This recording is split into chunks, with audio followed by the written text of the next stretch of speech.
Hi, and you just found Gin Fun at Wine Mastery. We're here telling you all about craft artisan gins that are actually distilled with a lot of love and passion. And this particular series are distilleries all around West Yorkshire in England. So we're just about to talk about Ram Gin. It's really good. We'll see you in a second. See you there.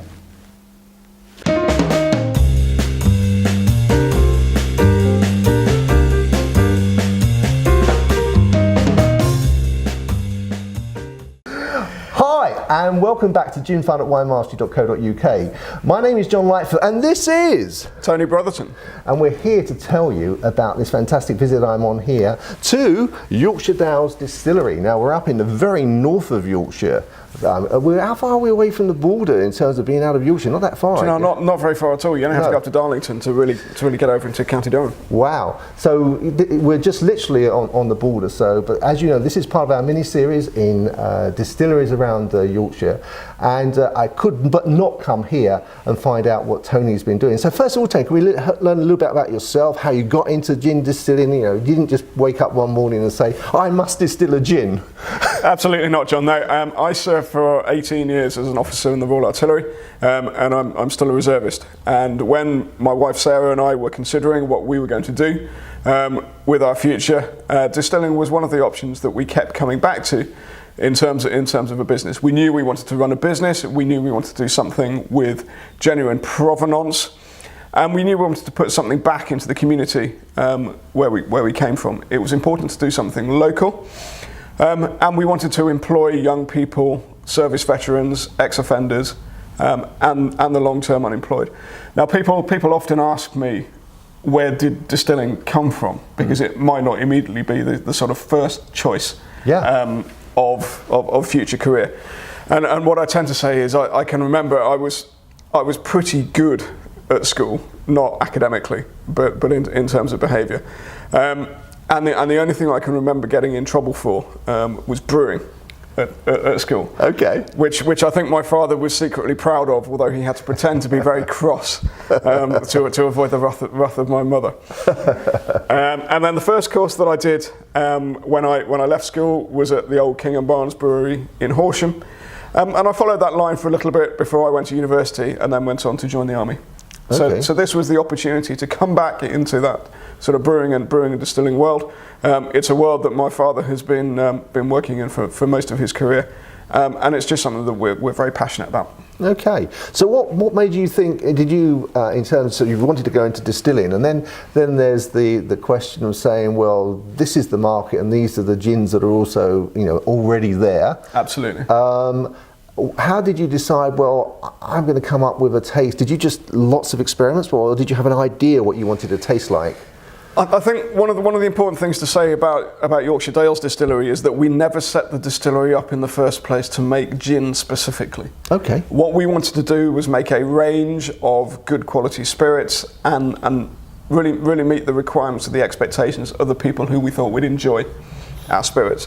Now, given where we are with gin, I suppose it was natural that we ended up producing what has become a number of different gins to give an offering of different strengths and different flavours and different ways of drinking them that allows lots of different people to enjoy what we're doing.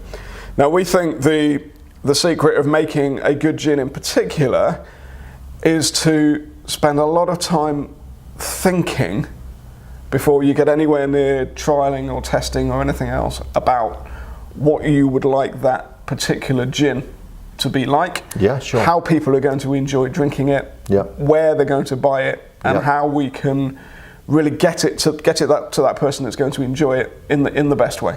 Yeah. So do you have like an avatar of a person? Do you sort of, when you're doing that, do you think, I imagine this is the sort of person I'm trying to appeal to, or? We go a little bit further than that. We actually give them names, and we name them after people that we know. Okay. So when we start thinking about a typical person, we might start thinking about John, or we might think about, without being rude, how old John is, what sort of stage life he is, where he goes shopping, where he drinks, does he drink at home, does he go to hotels, does he go to bars, does he drink with his friends, does he drink on his own, does he think about all those things about John. Okay. And then Wow. You know, try and really get inside that person. That person. Yeah. As to how and what they're going to enjoy and drinking. So, and is that, so you think about people that you know, so from a sort of cross section of people you know, is that how you Absolutely. do it? I'm not sure that they know that we use. No, we won't go for the real names.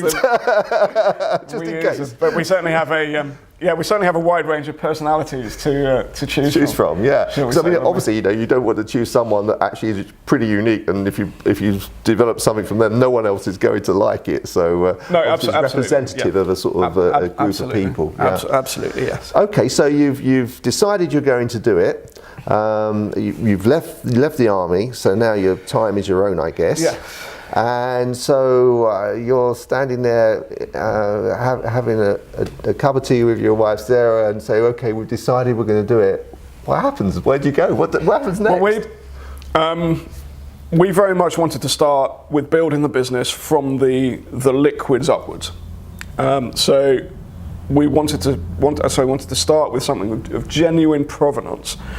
So all along, we're trying to use materials and services and anything else that has any input into the distillery as a business, sourced as locally as possible. Be that designers, be that packaging, and be that the ingredients that go into the actual spirits themselves. Also determined that we were going to do everything under one roof. So we've created all of our own spirits in terms of recipes and formulations. We've developed those. We distill them in small and large batches. We do all of the packaging, the bottling, the labelling, everything along those lines is done by hand, and then all the distribution is done from here as well. But all of that starts with trying to create a very good liquid that people can enjoy drinking in the way that we imagine that they would like to enjoy drinking it. Mm-hmm. And that was the thing that we knew we could do. And then we had to learn an awful lot about other things in terms of packaging and distribution and sales. Yes. And the other aspects of running the business. So the technical side, in terms of knowing how to develop gin, did you already know that from your brewing experience when you were younger, or in a way, but we did have to do a lot of research to decide exactly what techniques we were going to use. And so was that a lot of reading, or did you actually go on courses, or a mixture of? I've been quite fortunate because the Ministry of Defence has a scheme in place for service personnel called Enhanced Learning Credits, which can pay a significant contribution towards the cost of sort of higher and further education. Okay. Which has enabled me to study at Heriot-Watt University by distance learning, right, and has paid a significant proportion of the fees for the first 3 years. Oh, excellent! Of my training up there. Wow. That said, not all of that is applicable to what we're doing here. In fact, only a fairly small proportion of that. That sort of formal training and education. Trouble is, you don't know what you don't know until you definitely know it. you definitely don't know. Don't know what you don't know. Absolutely. So did you have to wait those 3 years, or did you actually start to get into business immediately? No. We went into business immediately. So I started studying just before I left the army, and we set the business up a little bit before that. So I'd already completed some of that training before we started trading as a business, but the business had been set up some 9 months. 9 months before that, once we knew what we wanted to. And so when was that? When did you set up the business? The business was set up in April 2016. We started trading in February 2017, and I retired from the army at the end of March in 2017. Okay, yeah. So I mean, I was surprised when I arrived. This is a significant, unit in terms of the space you have and the size. I was really surprised how large it was. I doubt whether you could just afford to move straight in here. Or am I wrong? No, we did start. We did start from here, but it took us about 9 months, perhaps a bit less, to find somewhere where we could set the business up. We knew what sort of thing we were looking for, and in our case we were very fortunate. The building the distillery's in at the moment didn't even come on the market because an estate agent that we were working with knew what we were looking for and said, I think you better come and have a look at this because this might be. Right, but that took, if you excuse the French, took some sort of cojones to actually, later, you've not even started, and there goes that financial commitment out the door. Whoa. Absolutely. Well, we negotiated quite hard on the lease. Right. I'm sure you did, but even so, you know, if you're starting from get-go to move into, I really admire you, to move into a place, you know, you must really be quite rightly confident about what you're doing and where you want to go. It's you know, but it is a big step for anyone. Absolutely. Yeah. Absolutely. Would we do it again? You know, knowing what we know now?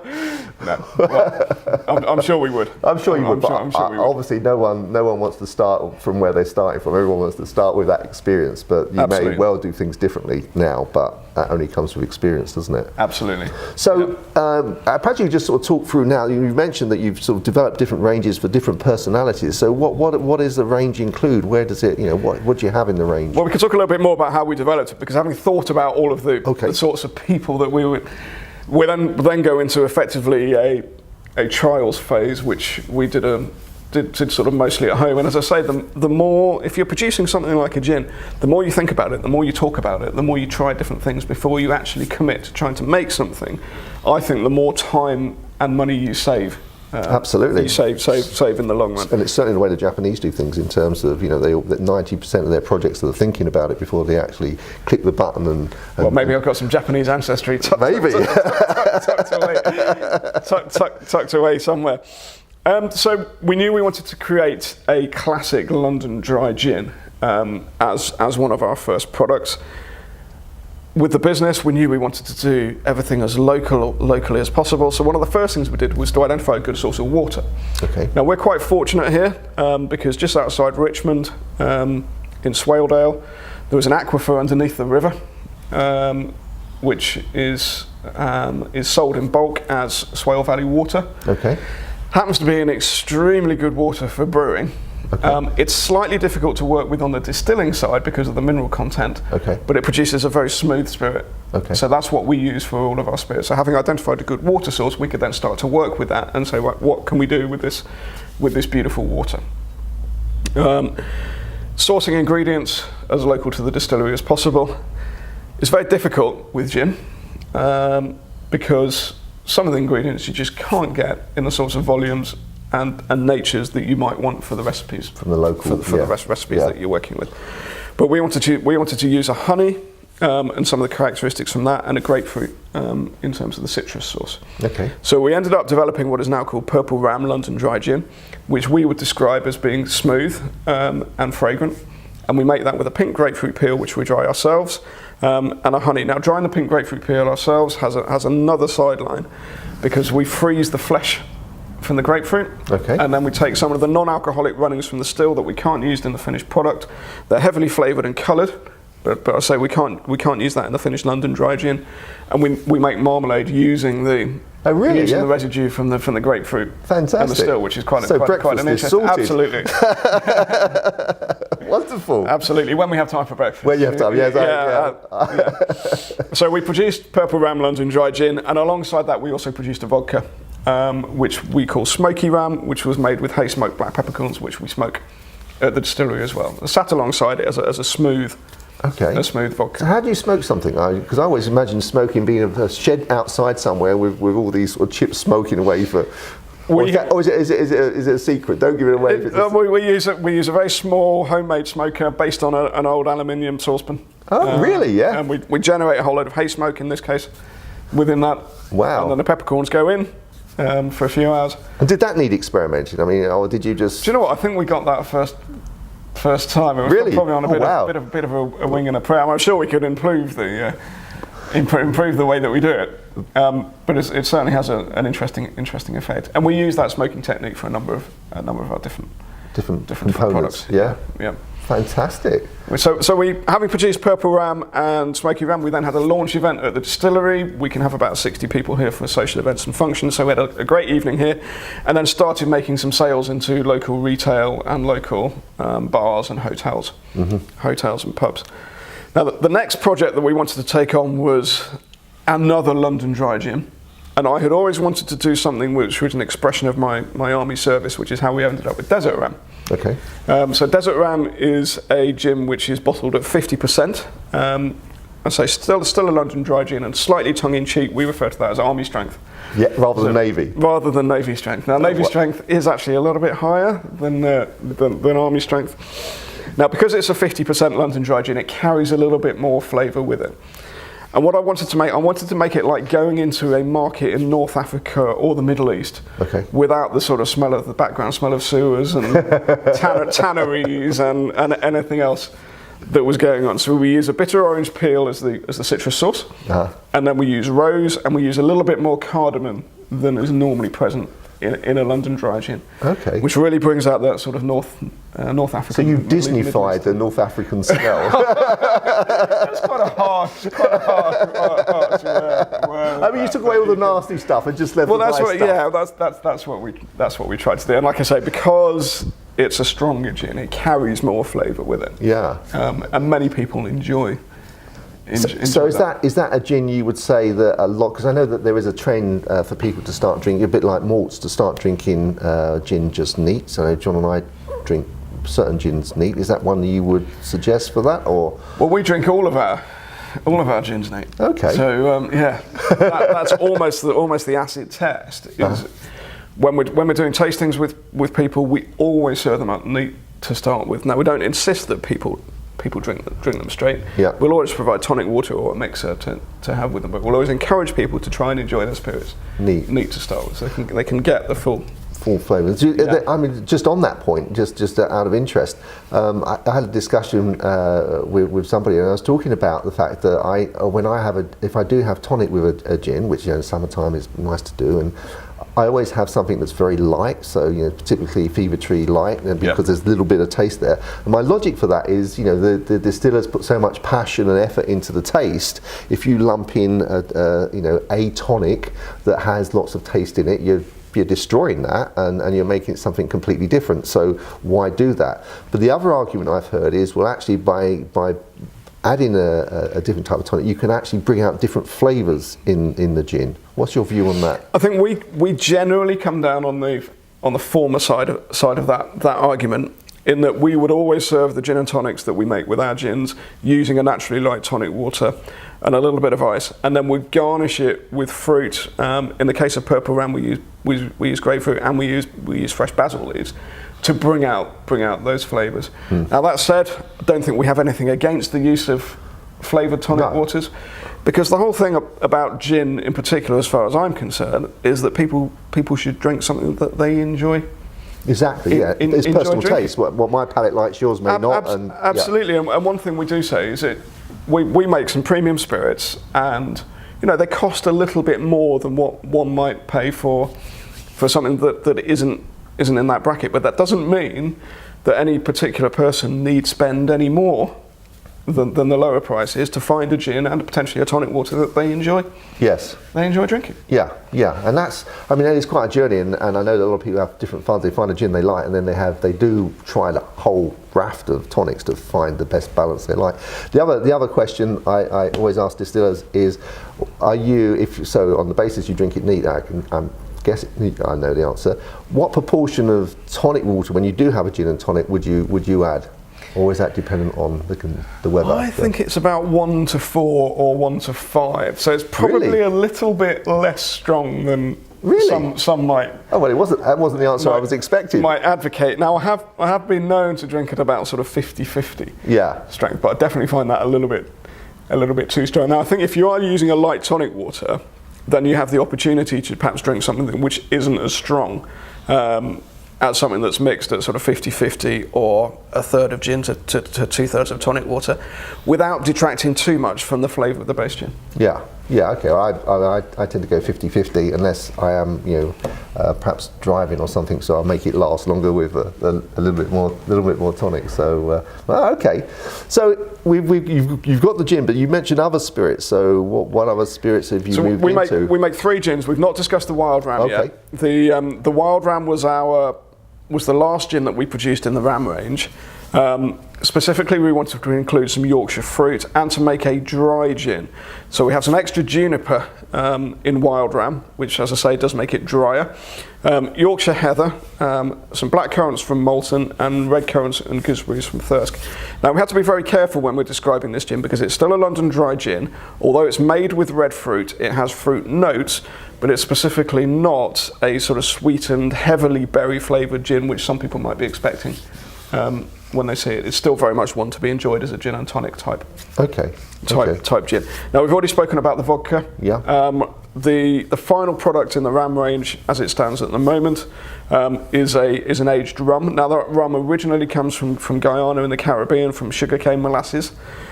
We buy it in, and then we redistill it, again with Yorkshire honey and with Yorkshire heather. Okay. And then we oak age it at the distillery until we think it's ready, and then we reduce it down to a bottling strength of 45%. And out it goes. Wow. And you don't call that army strength? We definitely don't call that army strength. Now it is going down very well. Yeah. That again, I think it's a bit more about the provenance. You know, we're using a water. We're distilling it here. We're using Yorkshire botanicals effectively, and then we're aging it here. Yeah. Here as well. Fantastic. And how long do you age it? Is that? It varies. Okay. Normally. So you sample it presumably then to see when it's. Yeah, absolutely, because it depends on the wood that we're using and how long. But it doesn't need years. Right. It can be a relatively short period of time to get the effect that we want from the oak. Okay. And in terms of your marketing, in terms of where someone, we'll get to the tasting in a minute, but if someone wants to try to buy one, is it available online? Do they go to a shop, or how do they get hold of it? Absolutely. The best place to buy it is to come to the distillery, because you get to come and see us. If we're not busy, you can have a look around, and it's also the best value place to buy. We have an e-commerce website where you can buy all of the spirits. If you can't pick it up online, or have got a problem with it, you can order over the phone, and we'll get it shipped out to you. And then we have a number of stockists. We have about 300 active accounts at the moment, and that is spread across retail, on trade, off trade, and some wholesalers. Right. Okay. So I'll put the link to the website. That'd be very kind. So that if you want to try one of these, you can tap on the old keys and get one winging its way to you. Great. Well. Is there anything else we haven't covered in terms of the operation? Is there anything that I'm guessing if you're talking about new developments, you want to keep all those under your hats? But it may be that there's one that I don't know. Is there anything else that you'd like to? There's always plenty of thinking going on. Now we do have another range which we haven't spoken about today, which is YD by Yorkshire Dales Distillery. Which YD? Where did that come from? Yorkshire Dales, but it's an abbreviation. Yeah, sure. So it's the YD range by Yorkshire Dales Distillery. It's a little bit more fun. And it's a little bit more, dare I say it, mainstream. So we're playing around with different flavours, berry flavours, chocolate flavours, mint flavours, and it's not just restricted to gin. Okay. Orange flavours and all sorts of different things. And this is where we'll develop, potentially have some products which are coming out for a limited period of time.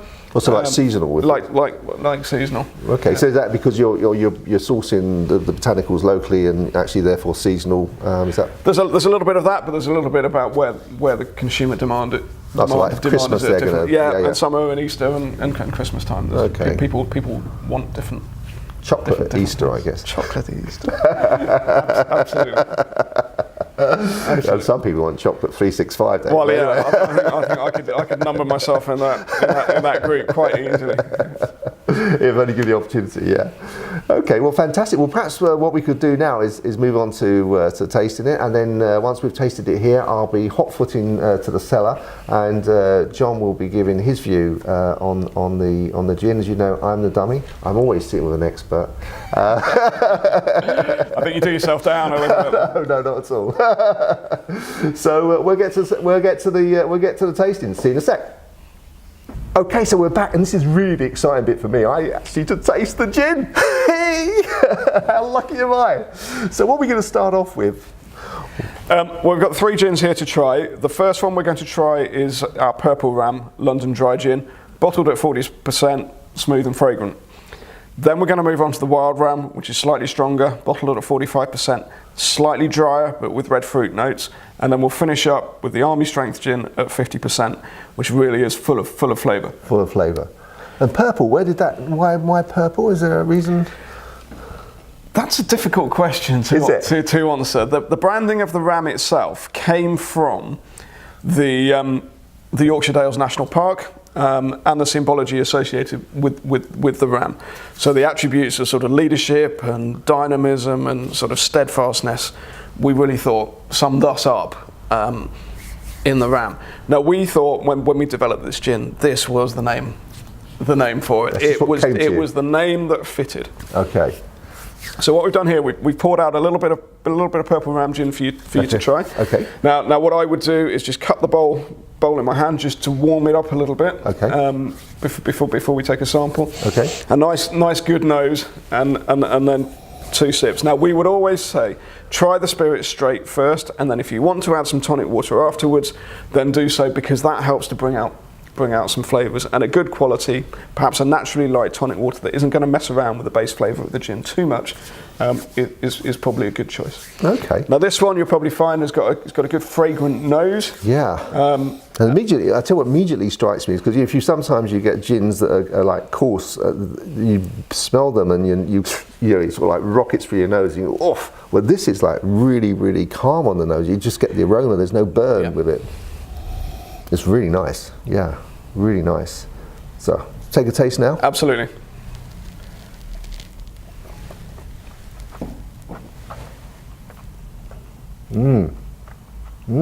So it's quite a sort of warming citrus on the palate, and then you get a dry finish. And the flavours, as you know, I'm really useless at picking out the flavours, but there's more than one going on there, isn't it? It's quite complex. As I'm swilling, there's like, I'm getting one, then I'm getting something different, and there's like 3 or 4. And the other thing is that, as I said, on the nose, it was it wasn't it didn't burn. It's just that nice warm feeling down the throat. It's not sort of, and the mouth is left very, very clean. It is very clean, and with that nice, got a nice, to use a wine term, length to it. I'm not sure if that's a wine and a spirit term, but it's got a nice length there. So I'm sitting there thinking, well, that's just nice. I'm not sure if it's good for your sours, because I'm quite happy. I'd be quite happy. I wouldn't drink a lot, because I'd actually be quite happy with that taste staying there for a while. Yep.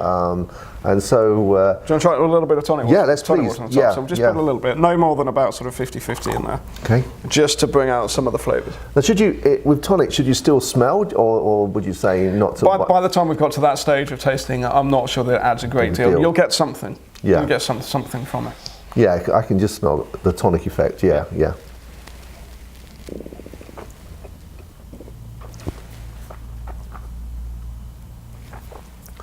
That brings that like a more of an earthy taste. Should I be getting that? Yeah. There's like an earthy taste to it. Yeah. For my personal palate, I prefer it neat rather than with the tonic. Do you know what? You're not the only person that says that. Yeah? Yeah. I think that that almost. I think if you give me that first, I would have really liked it as a gin and tonic. Yes. But giving it to me neat spoilt me, because then I'm comparing it to that. So no, but it's still very nice, and I'm sure, as we always say, in terms of palate, mine isn't necessarily going to reflect yours. So you may well prefer it with tonic. What tonic are we using? So we're using a Fentimans. Are we allowed to say this? So we're using a Fentimans naturally light tonic water. Yeah. And if we were to serve that as a gin and tonic, we would serve that with a small slice of fresh grapefruit, and a basil leaf. And a basil leaf, which we believe really pulls out the botanical values of the gin. Fantastic. No, that is dead easy. So if you don't need to be too complicated when you're making it, doesn't need a whole garden in it. It doesn't need this, that, and no, because imagine you just ruin everything. Just a few touches can really bring out the character. To be honest, I wouldn't. With it neat, I wouldn't add anything to it, because I really, really, really love that. It's really lovely. Super. Good. Right, sir. So the next one we're going to try, I'll just move this one over to one side. It's a bit like Saturday Kitchen. Isn't it? Do you get time to watch that? No, we don't. Inevitably, somebody wants a meeting at the distillery every Saturday when I think I can. The next one we're going to try is the Wild Ram, which is the one that's made with a little bit more juniper, so it's drier. Okay. Heather flowers from Yorkshire and berries from Yorkshire as well. Okay. So we'll just pour up a little bit of that again. If you just when you say Yorkshire, do you mean North Yorkshire, or is it all over the county of Yorkshire? I say the blackcurrants are from Malton, which I think is still in North Yorkshire. It is. I think it's still in North Yorkshire. It is, yes. And the red currants and gooseberries are from Thirsk, which is definitely in North Yorkshire. Yeah. And the heather flowers are from the North York moors. Okay. So in the palm. Absolutely. Now you will find this a little bit stronger and a little bit drier. Okay. So when you say dry, do you mean just in terms of the taste, or in terms of like, as with wine tannin? When you say dry? No, just really in terms of the taste. It's not going to. Right.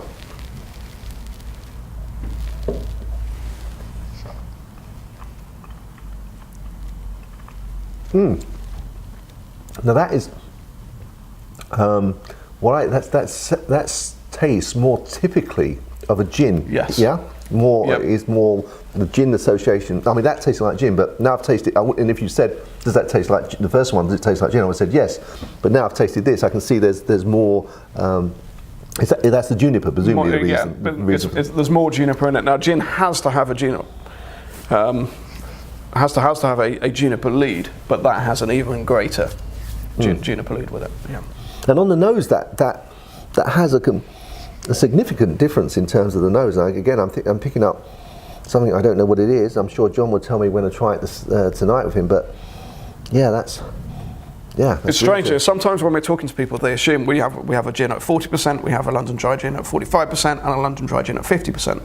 They assume that it's the same gin formulation, and we've just made it a little bit stronger. In it, yes. But we haven't. As with all of our spirits, we start from scratch and we create everything from the base upwards. So they're all very, very different. Wow. Character. Wow. Pop a little bit of tonic water on top of that one, just a splash. We'll see how that one goes down.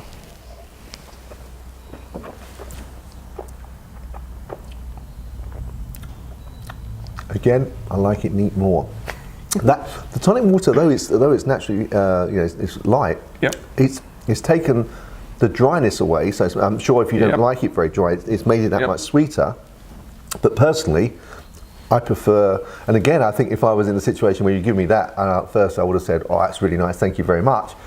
But you've spoilt me with the neat again. I think it's. Quite often when we're sitting at home, we will sit with just a small tulip glass, something where we can warm the bowl up quite easily, in the evening with a bottle of gin and just sip away. At a straight gin. And we drink plenty of spirits. We don't just drink our own. We enjoy a wide range of different spirits. I guess it's market research. Absolutely. we can chalk it down. Alternatively, it's unwinding in front of the television on a Sunday evening once the children have gone to bed. Yeah. That sounds good. Excellent. No, very nice indeed. Thank you. So moving onwards, but not necessarily upwards, because they're all excellent, obviously. Yeah, of course. The Desert Ram, Army strength, bottled at 50%, a London Dry gin. Slightly higher on the cardamom than normal. Okay. Bitter orange and rose. Rose as botanicals. Okay. But still with that juniper lead of a dry gin. And the rose. So when you say rose, that presumably that's like rose petals. Those are dried rose petals. That we use for that. So have you got a garden full of roses? Unfortunately not. We have to source them elsewhere. We do have a garden, but it needs a bit of work. You're not there to work on it, no. Definitely needs a bit of work. And that's strange. I was expecting this because, again, 50%. When I was sniffing there, I was expecting my nose to go, oof. This is stronger. That's not the case. My nose isn't picking that up. And also when I'm smelling it, I was expecting, for some reason, because it was stronger, I was expecting the aromas to be more sort of violent, for want of a better word. But they're still very subtle, aren't they? There was no burn, which is, I guess that must be down to the way that you filter. We don't filter. We start off with a very high grade, well-made spirit. We redistill that to produce the gin.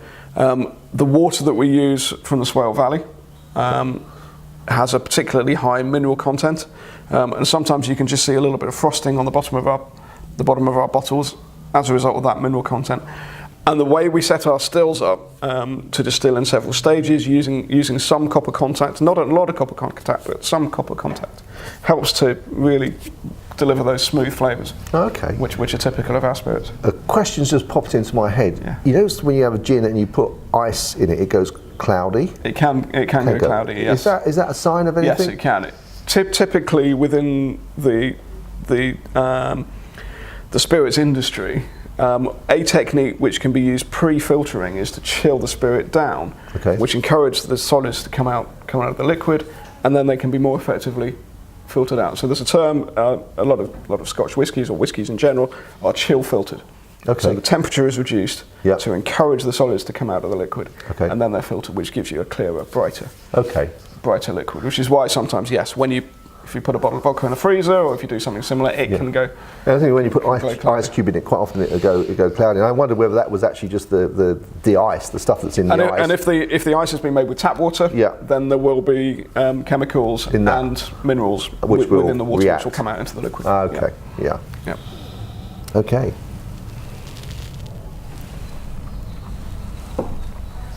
Wow.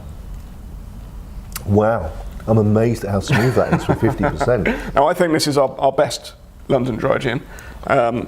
It does carry more flavour, as we say, because of the strength. And usually on tastings, this is preferred. But that's why we have a range. You know, we have different things for different people. This feels like I don't know how to explain this, but this feels like I can feel like the aroma almost ballooning in my mouth. Sort of like I can almost feel that the air that's in my mouth has got this taste. So it's not just on the tongue; it's literally all around my mouth. It's delicious. It's really lovely. And that's from somebody who doesn't taste terribly well. Yeah, I can't. I know what I like, but I can't. For the viewers, that's why you always sit next to an expert to tell me what am I tasting. And as soon as someone says, "Oh, it's probably the rose you're tasting that, or it's the cardamom or whatever," then that's what it is. Yes, but I can never get there on my own. I always need help.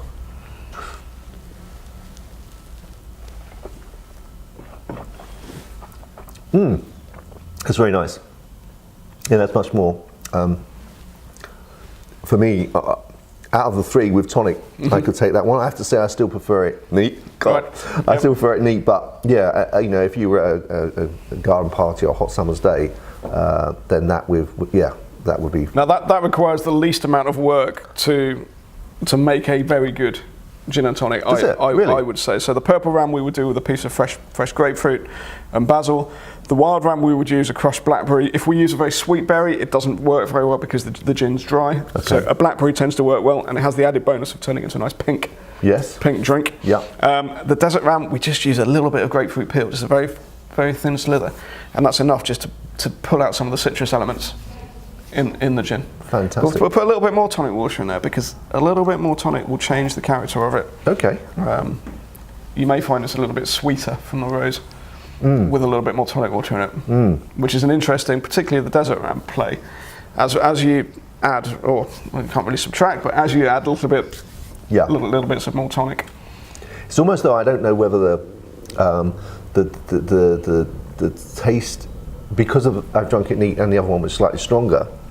That obviously tastes sweeter, but it's almost what is remarkable is I can still that neat is still there. Good. Still there, it hasn't just washed it away. Yep. It's still there. So very fantastic. Well, definitely one to enjoy in the cellar. Definitely one to. I'm sure John will be very, very, very impressed. It's excellent. Very, very good. Very, very good indeed. Super. Well, thank you so much, Tony, for your time and allowing me to come up to taste these and for taking some back to John. I'll be ringing him on the way back and letting him know he's got something to look forward to. It's been an absolute pleasure, and certainly for anybody else watching, if you would like the opportunity to come and visit the distillery at any time, we do tours and tastings for groups of 10 or more people. You can come and meet us, you can come and have a look around the distillery, you can come and sit down and try all of our spirits and stay and have a few drinks. So if people wanted to do that, how do they do that? They ring you or do they on the website? Yeah, absolutely. You can get in touch with us online or just give us a call. Okay, sounds easy. Yeah. Fantastic. Well, book early. Fantastic. Well, I'm going to hot foot it now south back down to West Yorkshire from North Yorkshire, so John can have a taste of those, and you'll see us in a second. So, as I said, we're looking at Ram Gin. Now, this distillery is in the very north of Yorkshire, almost on the Durham border, and it is absolutely, I really enjoyed it. I've just got back from tasting it with Tony, so this video is continuing on from the tasting with Tony. bringing it back for John to have a taste. Hopefully he's going to be as impressed as I am. We shall have fingers crossed. Fingers crossed. Now we're going to do them in the same order that we did them earlier with Tony, which is the lowest ABV one first, and then just working our way up. I think it's 40, 42. I've had a peek, it's 40, 45 and 50, and I'm terribly excited about such a thing. So shall we get to the first little... Let's do it. Why is it called Rams? Now I did read that. Tony told me that. Tony told you that? It is a symbol, I think, of freedom. Obviously, rams quite often are mascots in the military, and it's strength and freedom that's a sort of combination. Okay, thank you. And I will say as well, in advance, Tony, thank you very much for letting us try these. Yes, once again, Tony, thank you very much indeed. I probably got that bit about the ram completely wrong. I'll be in trouble. It's from the military, you will be in trouble. But no, let us begin. So... Actually, Tony suggested holding it in the palm just to warm it up slightly to help with the aroma. Okay. I remember that, Tony. How much gin did you give him, Tony? That's the question. I mean, the initial just then, I got a little bit of mintiness in. There was mintiness, and then the juniper came through. But I'll let it warm through, and I'll have another little go at that. Yeah. It does change subtly. Yeah. Should have worn this beforehand. Everybody's watching us just do this. We'll put it a little bit. Okay, so we've warmed it. Rather than keep you waiting. So. Go on. Now, after all that, you're going to say you can't smell anything, aren't you? Any difference, rather? For me, it's subtle difference. Subtle. I told you. You did say it would be subtle. You did. I'm getting more of the citrus in there. There is something. For me, it's almost a spiciness, something spicy in there. I can actually, because I've tasted this before. I think my taste buds are alerted to it. I can just smell the orange. Yeah, I'll go with the. I think that's what I'm smelling anyway. Well, I'll say citrus. Okay. For me. But let's get stuck in. Okay.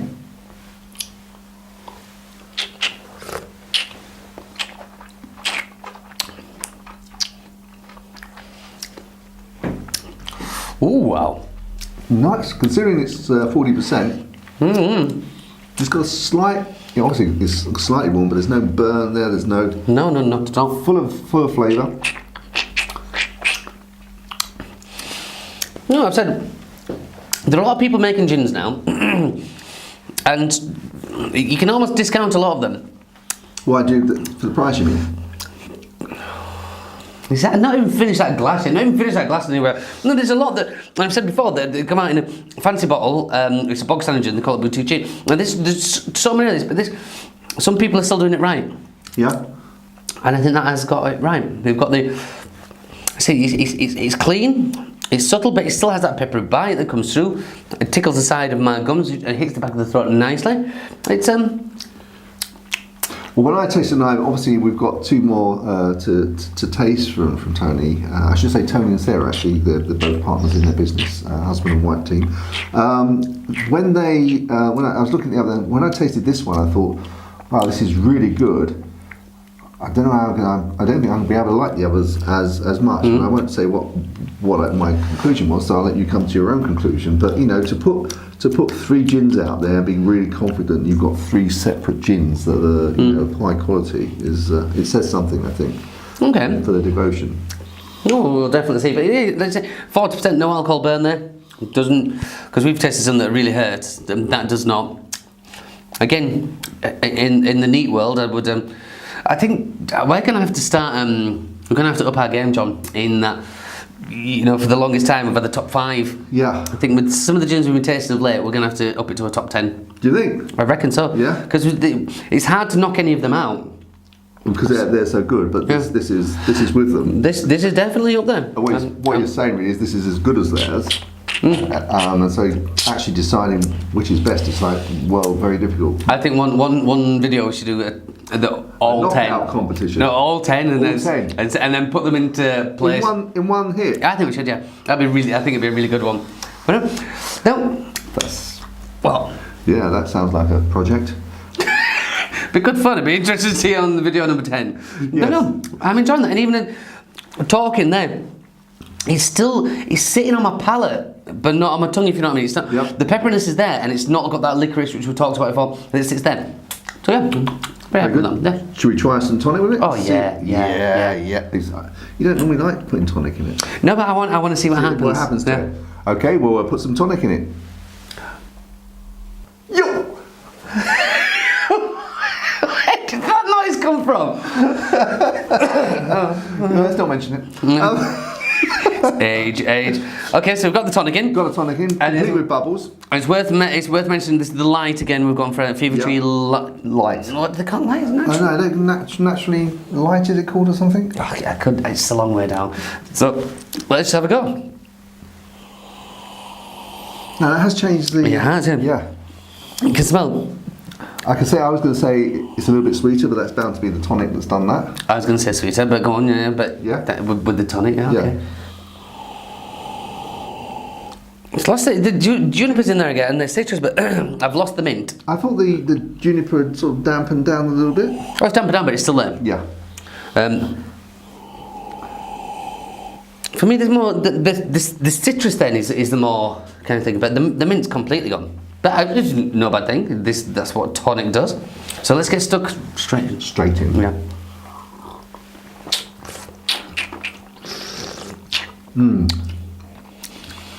That has its own character, doesn't it? Yeah. It's different from neat, but the combination of the tonic makes it a really nice drink. It was brilliant neat, don't get me wrong, but I was expecting the tonic to spoil it. No, I know exactly what you mean. That's really holding its own there against tonic, which is what I.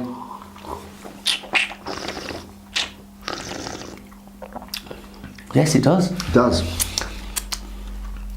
And it's a different drink for me now. The pepperiness has gone as more. I'm tasting this in a different way. I'm tasting this more on the front of the tongue and the back of the neck. If you know, because the number one was sitting at the top of my palate, not on my tongue, but at the top of my palate, tingling away there nicely. This is different. This is right at the front, right at the back. It's a lovely gin and tonic. This is probably one of the few where I'd be torn to say. Which you prefer? Neat. Yeah, because 9 times out of 10 I like it neat. Yeah. But that, because it's still holding that power of flavour, I'm almost into a perfuminess there again, but well done. That's a tough one. That's perplexed me. That one is. I can't wait. Oh no, it's not. I'm just like I'm talking now. I'm thinking in my head, which one to eat or which one to eat. I suppose it's a mood thing, isn't it? It will be a mood thing. It'll be whether you're standing on that lawn I like. Have you still got your boater? No, not today. No, not today. The sun's not too hot today. No. The world you live in, John. I'd love to visit. But no, that's very few and far between where I won't say it's improved it, because I don't think it's improved it. It's made it different. Yeah. But noticeably different. But still on a par. Yeah. Usually the noticeable difference. It's either better or worse. Yeah. But that's just slightly different, but really, really enjoyable. Yes, it is. I think the citrus comes through a lot more on that as well. But there's an underlying flavour which I can't grasp. Perhaps you'd be able to help me with that. Who, me? Yeah. Just about to go. No. I'm the dummy. You're the expert. What we say, expert? I just drink a lot, is all. That's really nice. Well, the thing is, now, do you see what I mean about thinking, well, I don't know how the other two are going to be able to compare with this? Yeah. Should we see? Oh, yeah. Let's get on to the next one. Chin chin. Chin chin. Okay, so we've poured the next bottle, trying the next bottle. This one is called Wild Ram. Yes. Okay, rather than Purple Ram, which is the first one. So, we're going to have a little bit of a snutter of this one. He's just made that word up. That is not a real word. I'm pretty sure it's not a real word. It's not. You said to me that I know this isn't wine, but it's in the spirits, and you said you can make up any name. To be fair, yeah, you can. But I'm just letting you guys know that he definitely made that word up. I never whispered that in his ear or anything. But you were allowed to snutter though. So. Yeah. Well, that's the drink, so we've got to sniff it first. Okay. And we'll snutter it afterwards. I'm looking forward to that, I think. Okay, so smell first. That's different, huh? That's very different. That is,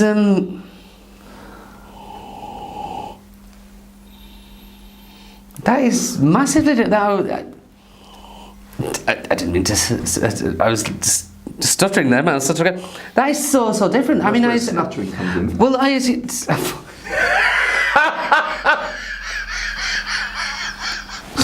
Did I snutter? Well, that is so bloody different. It is. But I think you explained to me just off camera that because when you brought these, I thought it would be the same gin with different alcohol content.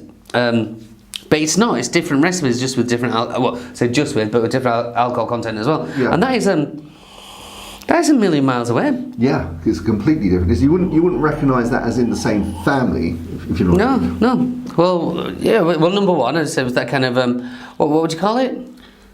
Quintessential. Quintessential. Yeah, number one is that quintessential. This is moving on a little. Quintessentially a gin, yeah. Now I did have a little read of the bottle, and it did say on there about berries, and I know exactly from smelling that exactly. Yeah, you can get a sweetness with it, don't you? And the other really impressive thing, I think, we're just doing it without thinking it, but this is 45%, and we're taking nostrils from it, and it's not burning at all. Didn't even think about that. Just not even touching it. Tony, well done. It's yeah. I mean, we've had stuff at 40% before where we've done that. Oh, it's a bit keen. Yeah. Okay, I'm desperate to try this.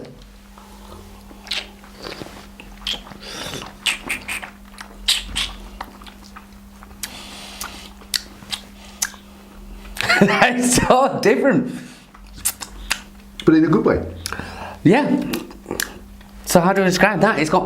For me, it's more herbaceous. And I would think of the smell of when you from these blackcurrant or blackberry plants that you would be walking past in the wood. I would equate that onto the flavour. Not so much on the nose, but on the flavour. On the nose, I think there's a slight floral, but I don't get that on the taste. But yeah, and it's. Again, I'm just amazed at how smooth it is. It's 45%, and the flavour just hunts through that, doesn't it? It's not like it's, the alcohol is making it sort of shunt off in a corner somewhere. It sits straight on through there. Yeah. That's more, I was saying that, I was going to say more on the tip of the tongue and the back of the throat, but no, it's everywhere. And that pepperiness, again. I forget how lucky we are, John, sometimes. Yes, I know. We get some really lovely produce. I mean, obviously, I think the thing is that when we're tasting these artisans or boutique gins or craft gins, whatever you want to call them, always a lot of passion and love goes into producing them. And I guess that, the thing is that they've produced, Tony and Sarah have produced, as we will find out in a minute, but we're tasting two here, but they've produced 3 fantastic qualities gins. Does Tony and Sarah, do they have kind of open days or something? Because I'm very interested now. They do have, you can go, if you sort of group of you, you can go there. They have a tasting area, a big table, and they talk you through it, obviously, and have a tasting. So yeah, you can certainly do that. They have lots of other products besides these 3 in their line, where they do have sort of flavoured gins, etc. So yeah, they've got it, and vodka. I think they're looking at other stuff as well. They're really, putting a lot of research into it. Yeah, I feel a bit put out now that I didn't manage to make it. Tony, Sarah, I'm terribly sorry.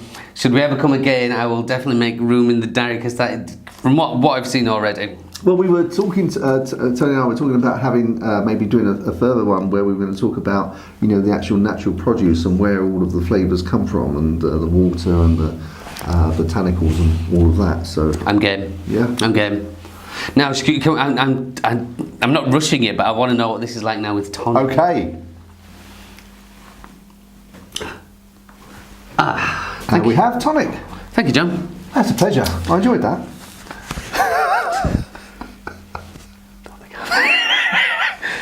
We just poured tonic, is it?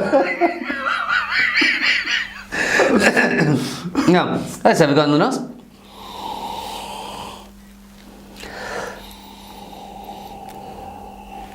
Okay, those berries are still there, but they seem a lot softer. I think the tonic has toned it down.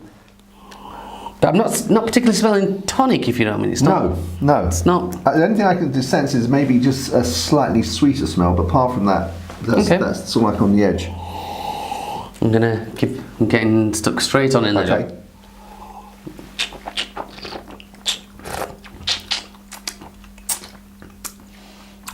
Again, I can still taste the gin. Mm-hmm. The tonic's not taking away the taste of the gin. Nope. It's slightly diluted it. Yes. Slightly diluted it. I appreciate you going. But as I say, but the taste is still there. The mouthfeel is still there. It's still refreshing. The taste is still lasting. Yeah, that's it. It's like a lot of the time the tonic can take. Sometimes we do gin and tonic. The tonic can take over the gin, but what this has done, I think it's diluted it slightly as opposed to taking over. It's diluted it slightly. Yeah. I say the flavours are still there, but on a much more subtle kind of level. Yeah. Which for me, still delicious, still okay. But when we tasted number one neat, beautiful. Number one then with tonic. Again, just a bit. I was struggling to find which one I prefer. Number two, neat, delicious. Number two with tonic, it's just not quite as good for me. I'd stick with number two, neat, because that was lush. Right. I just think for me, it's toned it down a bit, which again, it's fine. Nothing wrong with that. It's a style, but I would prefer number two, neat. Neat. Mm. So we probably should say number one purple and number two wild. Well,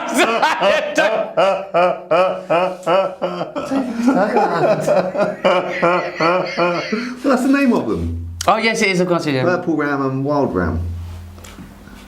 Yes, John. So yeah, no. But so far, so good. I mean, I think that's amazing. I mean, we go to some distillers and they produce a fantastic gin, but to produce two fantastic gins out of the same distillery, it's not stable. I don't even pay him. But so number three, I believe, is a 50%er. Yes, you're anxious to get to it, aren't you? Anxious is probably the right word. Yeah. I'm anxious to get to that. But from what we've seen already, I'm very keen. We'll call it keen to get to number three. Yeah. We'll see you in a sec. Chin chin. So here we are with a glass of desert ram. Mm-hmm. So this is the 50%er. I already like it.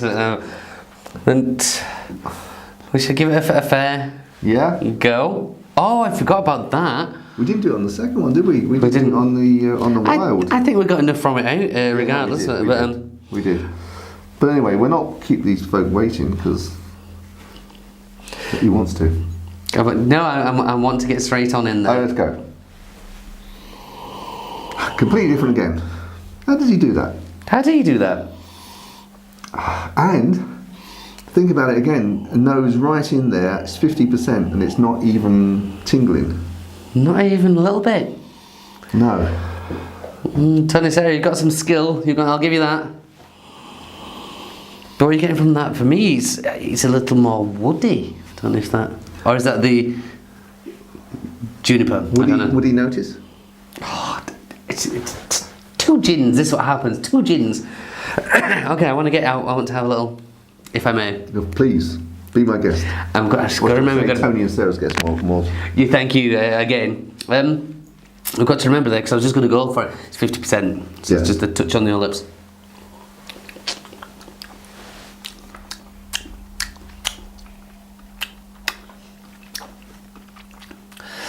You know what? As with per the last couple, we just had a little taste, and you have a little read in the back, and it says certain things, and perhaps it kind of just gets your mind going. But It's minty. The mintiness just gets you. That is one that I think you could certainly, a couple of blocks of ice and just sit down reading a book. You certainly wouldn't want to be on a lawn with this one. Not with your boater. Not with a boater. Slightly skewy. Jaunty angle, not with your jaunty angle boater, but no, it isn't. Okay, you can. The alcohol burn isn't in there. There's no alcohol burn in there to tell me that's 50%, but there's something on my tongue that says that commands respect. And also the heat, I think. Yeah. It's not burn, but you can just feel that, that afterglow is more significant. Yeah, it definitely. But that comes across as opposed to, say, the alcohol, but it's a power of flavour, which is...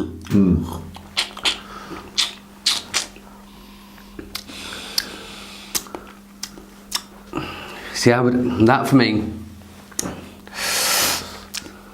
after what I've tasted... This is their desert strength, not Navy strength, desert strength. No, Army. I mean, we've tasted, so what are you going to say you're going to compare now? Well, we've yet to do a tonic, I know that's going to the next one. But already for me, I would say that was my favourite. Really? Really. Not just because of 50%, just because I can feel that tickling under my gums, I can feel that hanging around. Mintiness I like, that kind of lack of alcohol burn. Ticks boxes. It's so mouth refreshing as well, which I find so, mouth feels really clean and fresh, and the taste just lingers on.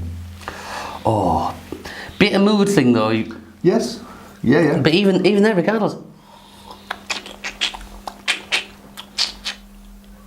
it reminds me of when I was a kid, a long time ago. Those I don't know where the chocolate comes in, but those mint choc ices. Mint choc ices, yeah. Yeah, but the cheaper ones that. Well, you wouldn't remember. No, I wouldn't have afford them. Up here in North. When the ice cream man used to come around and your mum said, "You got a choc ice in the freezer," and that is exactly it. You had like that really bog standard chocolate with a minty flavour. I'm not saying this is bog standard at all. It just reminds me of that kind of that child deliciousness. Yeah, and the other thing you probably mentioned is the smoothness to the mouth, the feel of the gin. It's not doesn't feel sort of jagged or sharp in any way. It's nice and smooth and yeah. Delicious. Shall we try it with tonic? Let's try it with tonic.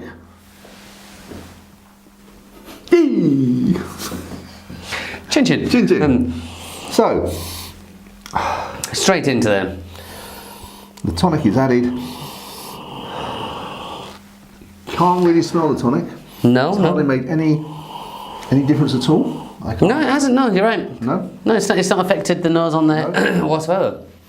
Okay, so let's get straight in with it.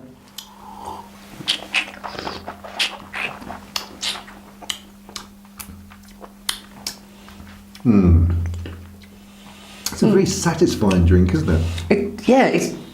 It's pushing buttons. It's hitting. Yeah. It's ticking boxes. So it's quite interesting then.